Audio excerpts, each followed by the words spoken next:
A reading from the Holy Gospel according to Mark.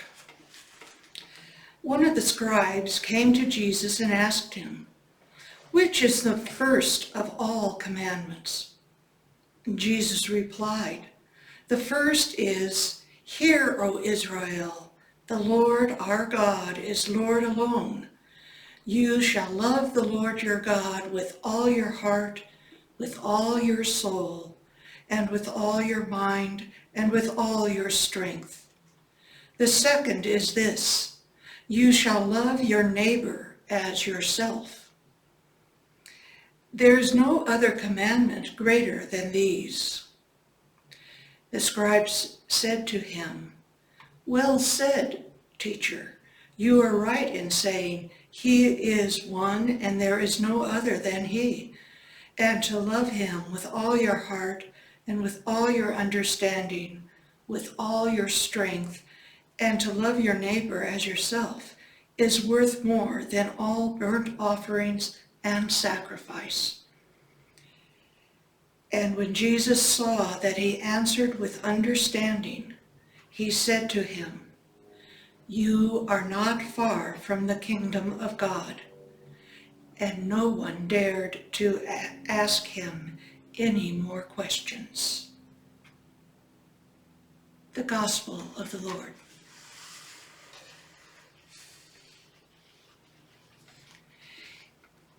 In the first reading from Deuteronomy chapter 6, 2 through 6, Moses implores the Israelites, "Hear, O Israel, the Lord our God, the Lord alone. Therefore you shall love the Lord your God with all your heart, and with all your soul, and with all your strength." In the next verses, Moses continues, diligently teach your children. Pray this when at home, on the way, when you lie down, and when you arise. In other words, the prayer is the foundation of their daily lives. This is the central focus of all morning and evening Jewish prayers services today. In the culture of the Israelites in the time of Moses, and when Jesus taught to love God with all your heart, with all your soul, with all your strength, meant to love God with your whole being. Do we respond to God's steadfast love with our whole being? Is God the focus throughout our daily lives? This prayer was central in Jesus' life, and for the scribe who asked, "Which commandment is first of all?" asking such a question was an invitation to Jesus to have a deeper discussion. In response, Jesus answers immediately, directly, and quickly by quoting from Moses' prayer from the first reading. This is the fundamental precept of his faith. But Jesus adds a reference from Leviticus 19, verse 18, to love one's neighbor as oneself. In Jesus' time, the source of security and identity was belonging to a tribe, a group with similar beliefs, customs, and culture. The scribe and Jesus would naturally think the neighbor was a fellow Jew. The love of neighbor was an expression of attachment to one's group or attachment to a person within that group. The group was what mattered most. The welfare and good of the group was a top priority. To love one's neighbor as oneself meant to attach oneself exclusively to this group who saw themselves as God's chosen people. The common good of the group was more important than any individual person's good or interest. Their choice was not a matter of emotion, feelings, or affection. We would have had to go to Luke's Gospel, chapter 10, 25 through 37, to hear the rest of the story. Mark does not record the parable of the Good Samaritan. This is not the way we interpret the commandment in our society that values individualism. When we think of loving our neighbor, we are more likely to instinctively rely on our feelings, emotions, and affection. We tend to think of what is good for me. How can I get my needs met?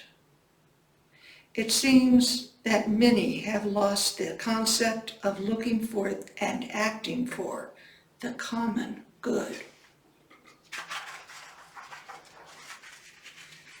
I believe that the true spirit of these commandments is to love God in such a way that we are exclusively attached to God.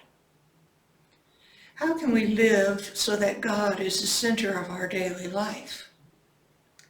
In his letter, St. James tells the early Christians that their love of God must be expressed by their good works. Christians were expected to care for the widow, the orphan, the beggar, and the laborer.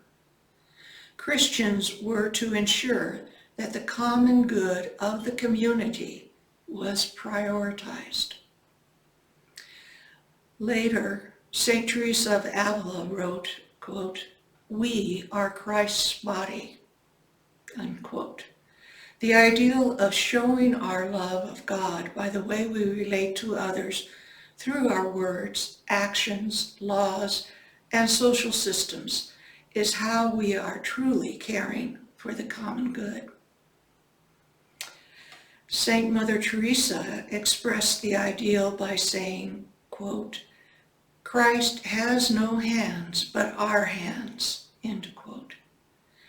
We are to use our hands to bless, comfort, and heal those who are our neighbors, the poor, the marginalized, the immigrant, the refugee. In this way, we use our hands as Jesus would today. Mother Teresa also said, quote, "Christ has no feet but our feet," end of quote. We are to go out to our neighbors in need. Christ relies on our heart to be open in acceptance and steadfast love of all peoples and all creation. The challenge of the gospel today is, how do we keep our awareness of God's presence before us in daily life? How do we share God's love with our neighbor? Jesus prayed that we may all be one, just as he and the Father are one.